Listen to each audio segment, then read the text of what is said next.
সাবুদানা, দুধ আর চিনি মাত্র 3টে উপকরণে একেবারেই নরম তুলতুলে ডেজার্ট একদম কম সময়ে বানিয়ে নিতে পারবেন। এভাবে বানালে গরমে খেয়ে যেমন তৃপ্তিও হবে, তেমন খেতেও কিন্তু দারুণ লাগবে আর একেবারেই নরম তুলতুলে মাখনের মতো হবে। তো এই ডেজার্টটা বানানোর জন্য এখানে আমি হাফ কাপ ছোট দানার সাবু নিয়েছি। সাবুটাকে একটা বোলের মধ্যে ঢেলে নিচ্ছি আর তারপর 2-3 বার জল পাল্টে ভালো করে সাবু ধুয়ে নিতে হবে। সাবু ধোয়ার সময় দেখবেন সাদা জল বেরোয়, তো সাদা জলটা যতক্ষণ পরিষ্কার না হয় ততক্ষণ কিন্তু ভালো করে ধুয়ে নিয়েছি। এখন কড়াইয়ে অল্প গরম জলের মধ্যে সাবুদানা দিয়ে দিচ্ছি। তারপর সাবুদানাটাকে সিদ্ধ করে নেব। নাড়াচাড়া করে 5-6 মিনিট মতো ফুটিয়ে নিলেই কিন্তু সাবুদানা সুন্দরভাবে সুসিদ্ধ হয়ে যাবে। তো সাবু সিদ্ধ হয়ে গেছে, একদম ট্রান্সপারেন্ট হয়ে গেছে, দেখে বুঝতেই পারছেন। তো এখন আমি একটা বড় ছাঁকনিতে সাবুটাকে ঢেলে নিয়েছি। এইবার ঠান্ডা জল দিয়ে একটু ধুয়ে নিচ্ছি আর চামচ দিয়ে এইভাবে একটু নাড়াচাড়া করে ঠান্ডা জল দিয়ে ভালোভাবে ধুয়ে সাবুটাকে জল ঝরাতে দিলাম।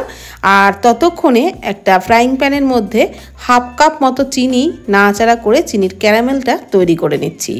ক্যারামেল তৈরি করবার সময় একদম লো ফ্লেমেই কিন্তু তৈরি করবেন, না হলে চিনিটা পুড়ে যাবে।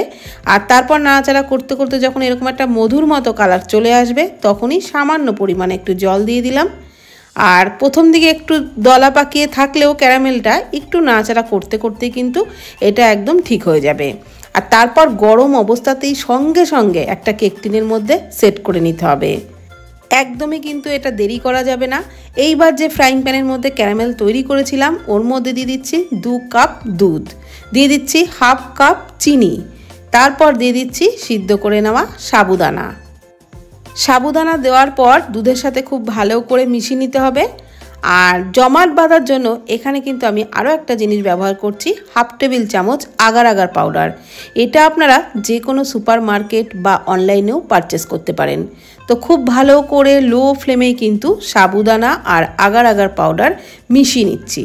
ফ্লেভারের জন্য দিয়ে দিচ্ছি 2-3 ফোঁটা ভ্যানিলা এসেন্স। আপনারা চাইলে দিতেও পারেন, আর পছন্দ না করলে না দিলেও হবে।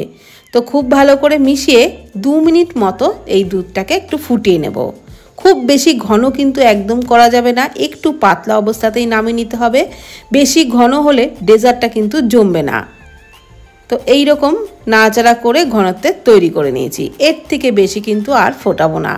এই অবস্থাতেই, মানে এই গরম অবস্থাতেই আমি যে কেক টিনটার মধ্যে ক্যারামেলটা সেট করে রেখেছিলাম ওর মধ্যেই ঢেলে দিলাম। এইবার এটাকে পুরোপুরি ঠান্ডা করে ফ্রিজে রেখে আরও ঠান্ডা করে নিয়ে আসছি। এখন কিন্তু ফ্রিজে রেখে একদম ঠান্ডা করে নিয়েছি। আর এগুলো একটু ঠান্ডা ঠান্ডা খেতেই ভালো লাগে, ফ্রিজে রেখে ঠান্ডা করেই খাবেন। এইবার সাইডটা একটু ছাড়িয়ে নিচ্ছি যাতে বার করতে সুবিধা হয়। তারপর একটা প্লেট চাপা দিয়ে বার করে নিচ্ছি। দেখবেন একদম সহজে বেরিয়ে আসবে, একেবারেই কোনো অসুবিধাই হবে না। তো দেখতে যতটা সুন্দর হয়েছে বন্ধুরা, খেতেও কিন্তু দারুণ টেস্ট হয়েছিল। আর কাটাটা দেখেই বুঝতে পারছেন যে ডেজার্টটা কতটা নরম তুলতুলে হয়েছে। তো যতই বৃষ্টি হোক না কেন গরম কিন্তু এক ফোঁটাও কমেনি। আর এই গরমে ঠান্ডা ঠান্ডা কিছু খেতে চাইলে এই ডেজার্টটি অবশ্যই ট্রাই করুন। একদম গরমের আদর্শ রেসিপি, বাচ্চা থেকে বড় প্রত্যেকেই কিন্তু এই রেসিপি খেতে পারবে, খেতেও অসাধারণ লাগবে।